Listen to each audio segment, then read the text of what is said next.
Welcome to Pindar Poetry. We hope you learned something new. You begin by isolating the machine for safety. Disconnect power and shut the water off. Do this now.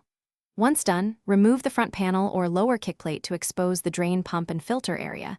This is where E17 issues usually show. Use a bucket and towels to catch water and wear gloves.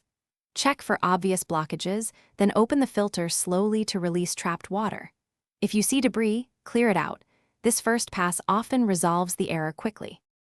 Now you inspect and test the drain pump. Look at the impeller for coins, buttons, ribbon, or hair. Remove anything wedged. Once clear, use a multimeter to measure motor continuity.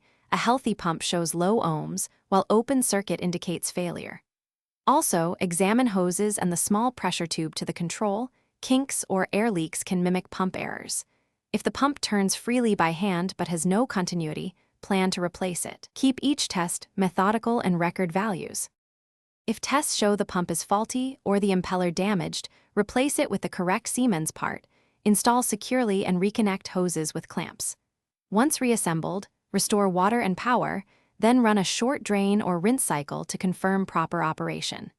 Make sure to watch for leaks and listen for unusual noises. If E17 returns, check wiring connections and the control board connector for corrosion. One key troubleshooting tip: swap the